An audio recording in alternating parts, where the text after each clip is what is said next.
Leadership is all about alignment and autonomy. And your job as a leader is like a sculptor, like an artist. And the two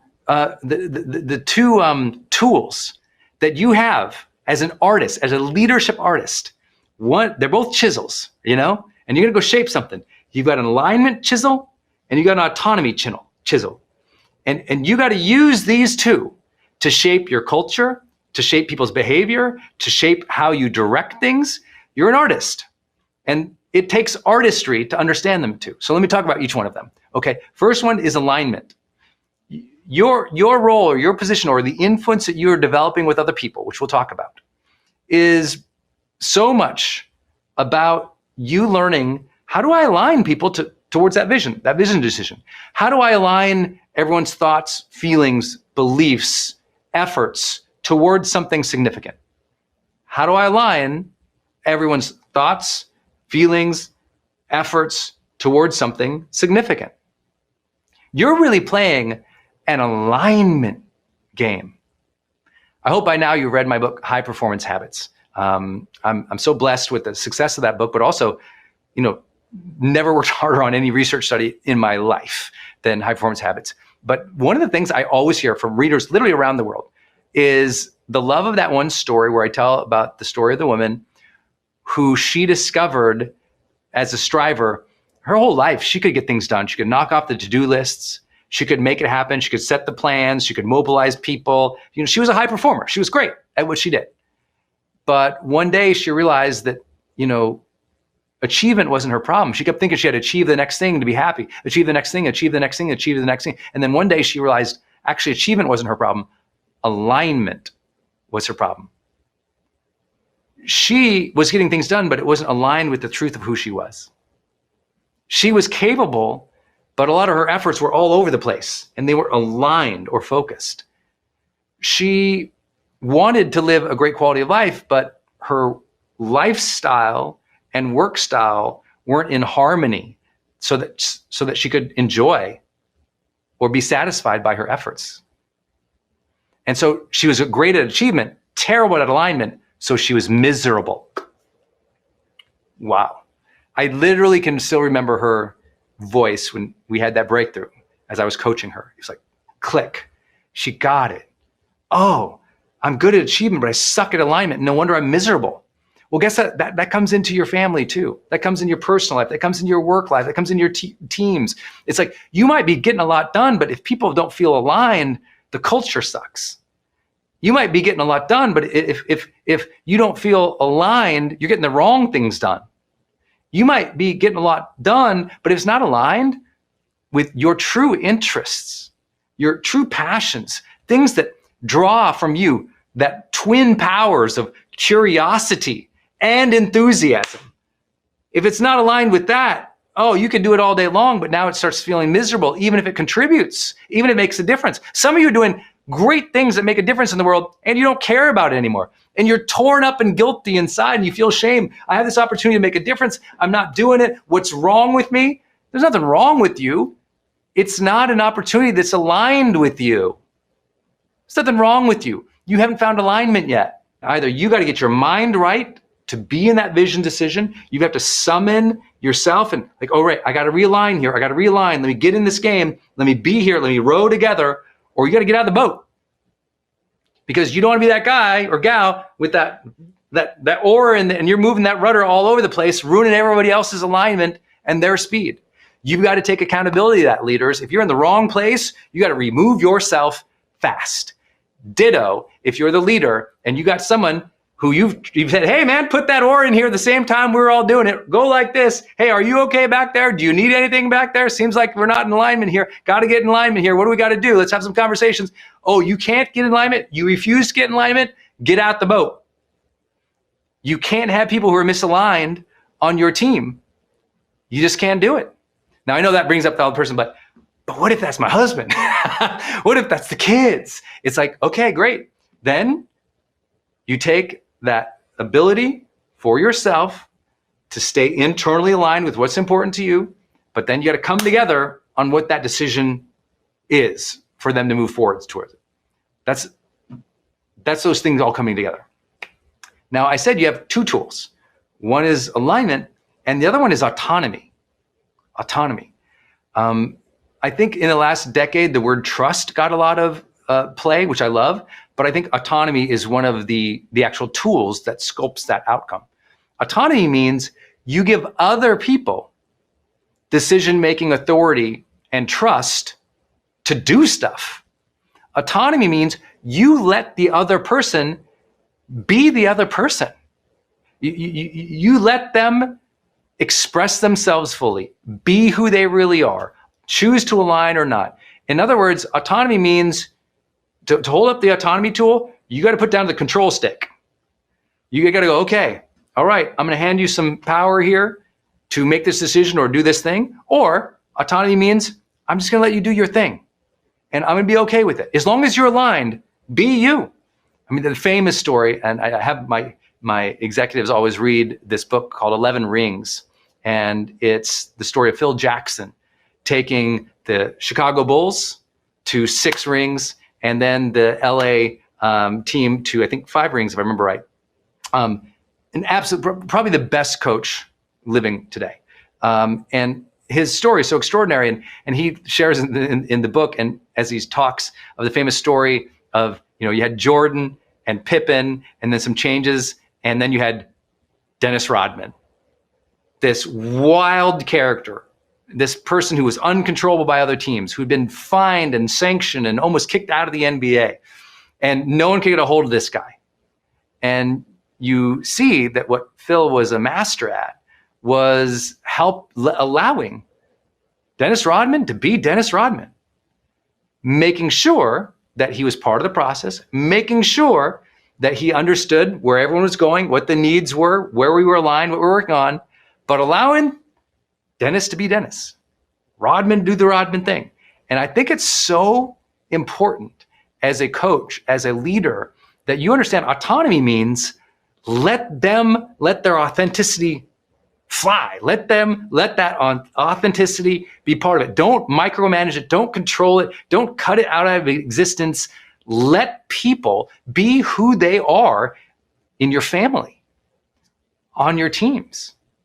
And demand that of yourself too, right? Demand that of yourself, that you are authentic. Demand of yourself that you are autonomous and not just pushed around doing everything else everybody else says to do. That's personal development 101, guys. We're in GrowthDay. We got to talk about that. It's critical. I want you to think about that. Okay, who in your life, you got these two tools to shape things. Notice micromanagement is not in those two hands.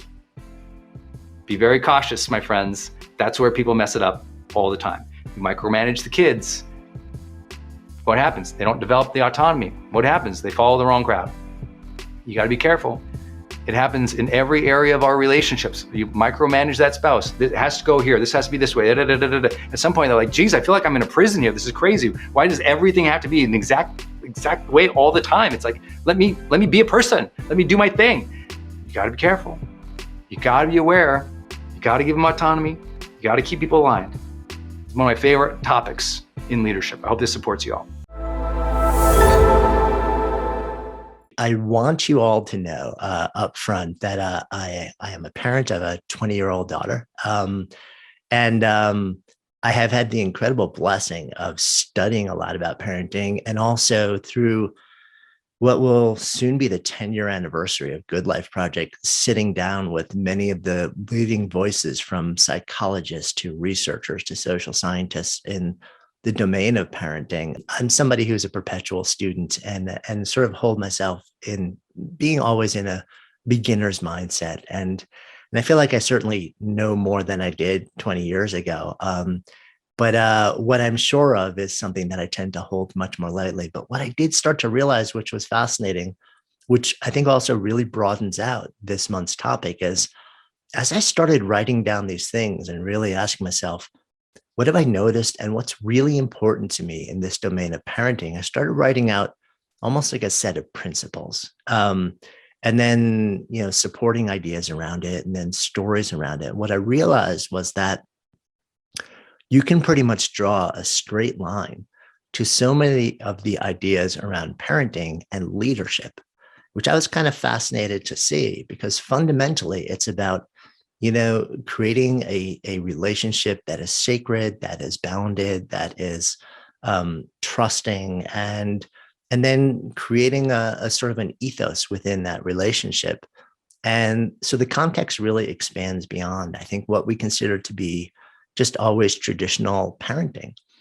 That said, I'm going to draw a lot on my own experience, both as a former child, which I happen to be, and some might argue I still am at various moments throughout my day or week, and as a father, as a husband, and as somebody who has gone deep into a lot of different literature and research and had an amazing opportunity to speak to a lot of leading voices. But I'm going to keep it pretty personal too, because I think that's the place I can speak most to from my heart. So what I would love to do is share just a number of sort of what I would call principles. And, always remembering that I am a student along this journey with you. And when I think about my relationship with my own child, who's now an adult, I learn as much from her, and I will for every waking day of my life, as she does from me. And I'm grateful for that. If I hold myself open to the possibility of always being a student of who she is in the world, I will perpetually grow from that experience. And I think that is a beautiful thing to be able to step into. So let's start talking about some of these principles.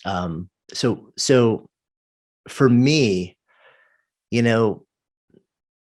I've studied human flourishing a lot. And I often reference one of the, I think it actually is the longest running ever study on human flourishing, which is the Grant study, which tracked a series of people for, I believe it was about 80 years, and looked at literally every part of their life and said, if you could look at all these different metrics, from their behavior to their jobs, to their relationships, to their state of physical and mental well-being, and examined what contributed to a life well lived. And the longest running curator of that study, George Valiant, was once asked, if you could pull any single metric out from this and say that it was most determinative of a life well lived, what would it be? And his answer is love, full stop.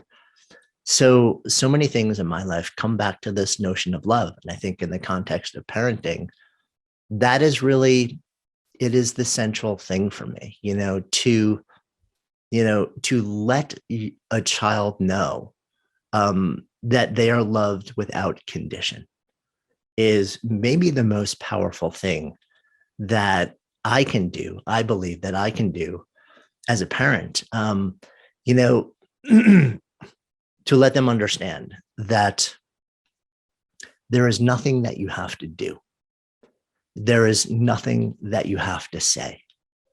There is no one that you need to be. There is no person that you need to become. There is nothing you have to accomplish in order for me to love you. Is about the most powerful thing that I could do as a parent.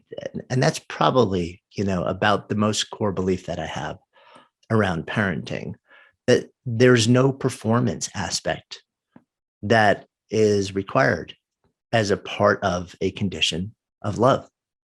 And the flip side is also true. And that is that there is no mistake. There's no stumble. There's no moment where you won't measure up to expectation. There's no thing that you could choose or do wrong that will, as a parent, make me stop loving you or make me love you less. I may not agree with you. I may not agree with your decision.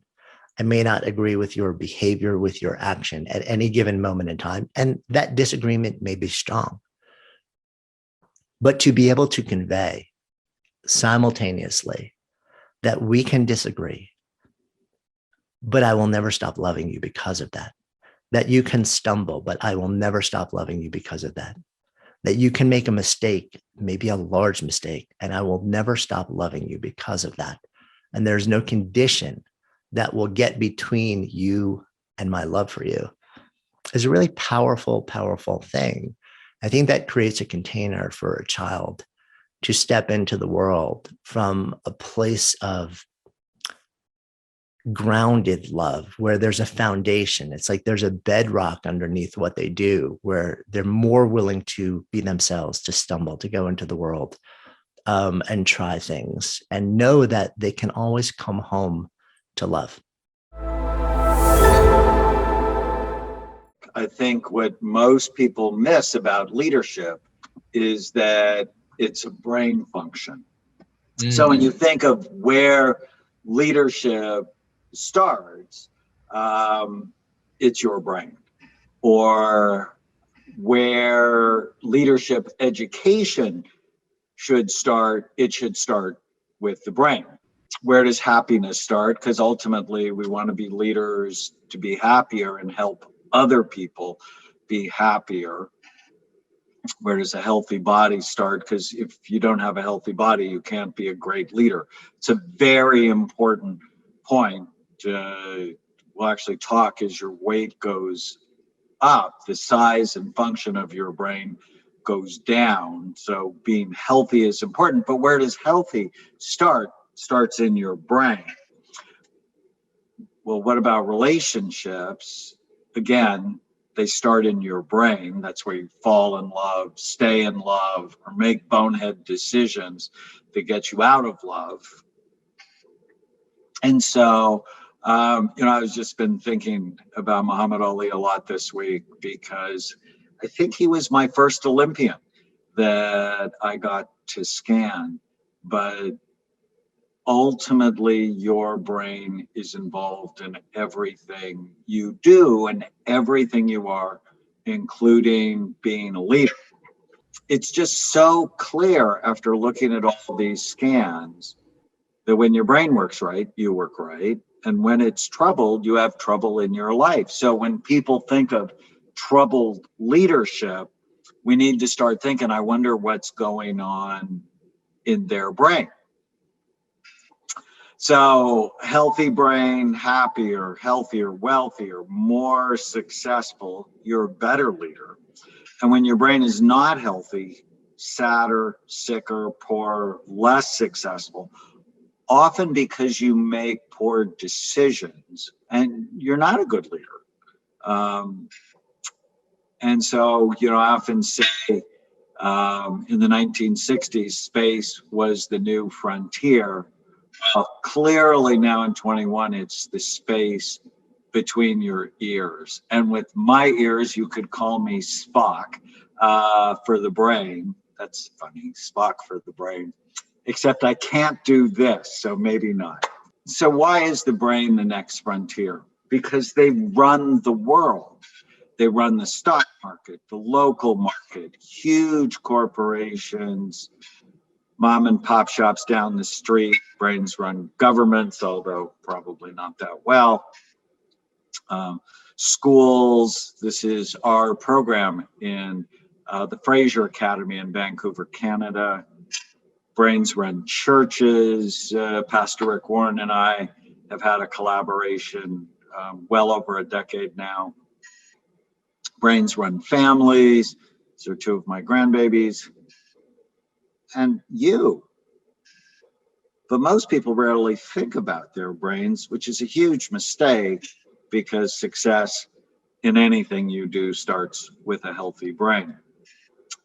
So your competitive advantage or your disadvantage as a leader is the actual physical functioning of your brain. So in thinking about this talk, I've actually been thinking of writing a book on the neuroscience of leadership. I just want to talk about really simple ideas. And number one is your brain is the most complicated organ in the universe. There's nothing as complex as the human brain, nothing. It's estimated we have 100 billion nerve cells. Each cell in your brain is connected to other cells by up to 10,000 individual connections. I mean, if you really think about that, it's going to blow your mind. Your brain is actually more complicated than any computer that we have developed so far.